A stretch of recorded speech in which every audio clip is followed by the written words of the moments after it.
इस शख्स का नाम है मिथिलेश कुमार श्रीवास्तव।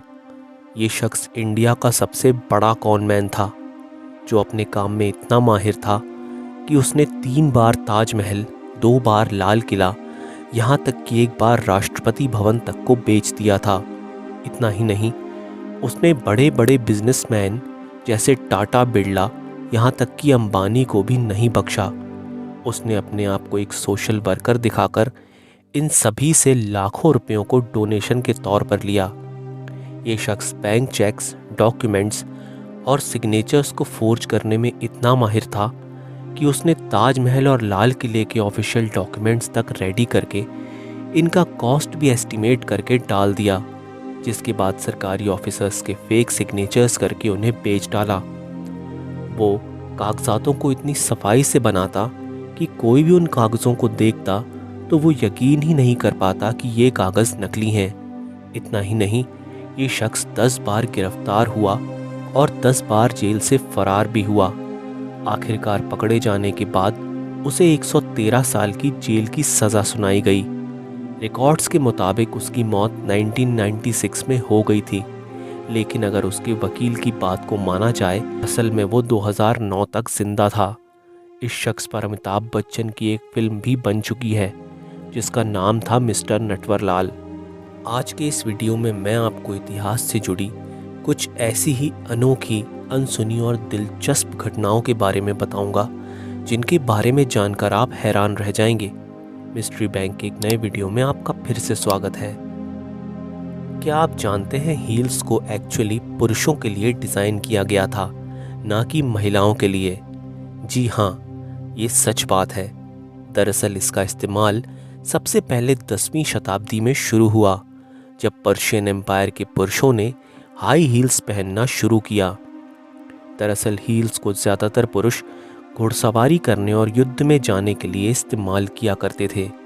आपको ये बात जानकर हैरानी होगी कि 10वीं सदी से लेकर 16वीं सदी के दौरान हाई हील्स को पहनना राजा महाराजाओं और रईस घराने के पुरुषों के शौक में शुमार हुआ करता था, जिसके बाद 1740 में महिलाओं ने पहली बार हील्स को पहनना शुरू किया और इसके अगले 50 सालों में हील्स महिलाओं की पहली पसंद बन गई। आज के दौर में अगर आप किसी महिला को देखकर सीटी मारते हैं तो इस बात को बहुत ही बेहुदा और अपमानजनक माना जाता है, और अगर वो महिला इसके लिए पुलिस में शिकायत कर दे तो आपको जेल भी जाना पड़ सकता है। लेकिन आपको जानकर हैरानी होगी कि इतिहास में एक दौर ऐसा भी था जब महिला को देखकर सीटी मारना एक तरह का कॉम्प्लीमेंट माना जाता था, और अगर किसी खूबसूरत महिला को देखकर लोग सीटी नहीं बजाते तो इसे उस महिला की खूबसूरती की तौहीन माना जाता था। यूट्यूब, जिस पर आप सभी इस वक्त मेरा ये वीडियो देख रहे हो, शुरुआती दौर में एक डेटिंग वेबसाइट हुआ करती थी। दरअसल 2005 में 3 दोस्तों ने मिलकर एक ऑनलाइन डेटिंग वेबसाइट बनाई, जिसमें लोग खुद को इंट्रोड्यूस करते हुए वीडियोस अपलोड किया करते थे।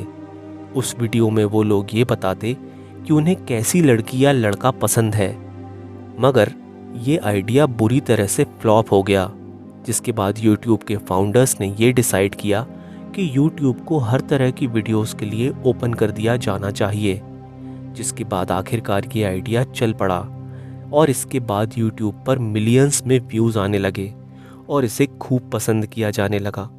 और इसके बाद यूट्यूब इतना सक्सेसफुल हो गया कि इसे 13 नवंबर 2006 में गूगल ने 12,500 करोड़ रुपए देकर खरीद लिया। और इस तरह से एक छोटे से गैरेज से शुरू हुई वेबसाइट आज इस मुकाम पर पहुंच गई। 6 जनवरी 1960 ये वो दिन था जब भारत और ऑस्ट्रेलिया के बीच खेले गए एक मैच के दौरान अब्बास अली ने 50 रनों की पारी खेलकर भारत को हार से बचाया, जिस पर एक लड़की खुशी से दौड़ती हुई उनके पास आई और उन्हें बीच मैदान में ही किस कर लिया। इस इंसिडेंट से इंस्पायर होकर चॉकलेट बनाने वाली कंपनी कैडबरी ने हूबहू एक ऐसा ही ऐड फिल्माया, जो उस समय काफ़ी पॉपुलर हुआ, और वो ऐड भारत के टॉप मोस्ट कमर्शियल एड्स में शामिल भी हुआ, जिसकी टैगलाइन थी, क्या स्वाद है ज़िंदगी में, जो आपने भी अपने बचपन के दिनों में कभी ना कभी ज़रूर देखा होगा। बात है 15 अप्रैल 1912 की। ये वो दिन था जब टाइटैनिक आइसबर्ग से टकराया और डूब गया। मगर आपको ये जानकर हैरानी होगी कि डूबने के पहले इस जहाज़ पर जितने भी इलेक्ट्रिकल इंजीनियर्स सवार थे वो आखिरी सांस तक काम करते रहे और इसी कोशिश में लगे रहे कि टाइटैनिक में पावर सप्लाई जितना ज़्यादा देर तक हो सके बनी रहे और ज़्यादा से ज़्यादा पैसेंजर्स की जान बचाई जा सके। उन्होंने अपनी जान की परवाह किए बिना हज़ारों लोगों की जान बचाने में मदद की, मगर आखिरकार वो सभी इंजीनियर्स टाइटैनिक के साथ ही समुद्र की गहराइयों में समा गए और उनमें से किसी को भी नहीं बचाया जा सका। आज बीसीसीआई दुनिया का सबसे अमीर क्रिकेट बोर्ड है, लेकिन ये हमेशा से ऐसा नहीं था। आपको जानकर अजीब लगेगा कि 1983 में जब भारत ने विश्व कप में जीत हासिल की, उस वक्त बीसीसीआई के पास इंडियन टीम के स्वागत करने तक के पैसे नहीं थे, जिसके बाद उन्होंने इसके लिए मशहूर गायिका लता मंगेशकर को अप्रोच किया और उनसे मदद मांगी। तब जाकर एक म्यूज़िक कंसर्ट का आयोजन हो सका और इसी कंसर्ट से उस समय बीसीसीआई को 20 लाख रुपए की कमाई हो सकी। 1880 के दौरान एक रेल हादसे में अपने दोनों पैरों को गंवा देने के बाद जेम्स एडविन वाइड ने लकड़ी के पैरों के सहारे नौकरी में फिर से वापसी की, लेकिन अब उनकी शारीरिक क्षमता पहले जैसी नहीं रही थी। जिसके बाद एक दिन उन्होंने एक लंगूर को बाजार में अपने मालिक की बैलगाड़ी को चलाते हुए देखा और उन्होंने तुरंत उसे उसके मालिक से खरीद लिया। उस लंगूर का नाम उन्होंने जैक रखा और उसे ट्रेनिंग देनी शुरू कर दी। लंगूर को उसने अपनी व्हील चेयर को आगे बढ़ाने और रेलवे सिग्नल्स को संचालित करने के लिए ट्रेंड किया, जिसके बाद धीरे धीरे वो लंगूर रेलवे सिग्नल बॉक्स के सारे काम सीख गया और उन कामों को रोज करने लगा।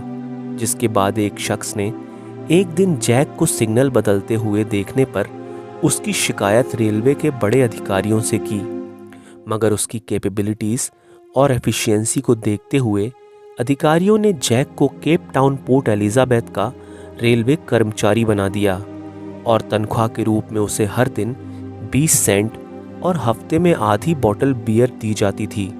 जिसके बाद जैक ने 1 या 2 साल नहीं बल्कि पूरे 9 साल तक रेलवे में कर्मचारी के रूप में काम किया और हैरान कर देने वाली बात ये थी कि अपने काम के दौरान उसने एक भी गलती नहीं की। तो आज की वीडियो में बस इतना ही। अगर वीडियो आपको पसंद आया तो इसे लाइक और शेयर ज़रूर कीजिएगा। ऐसे ही और वीडियोस देखने के लिए सब्सक्राइब करें हमारा यूट्यूब चैनल मिस्ट्री बैंक। मिलता हूँ इसी तरह की कुछ नई मिस्ट्रीज़ के साथ आपसे अगले वीडियो में।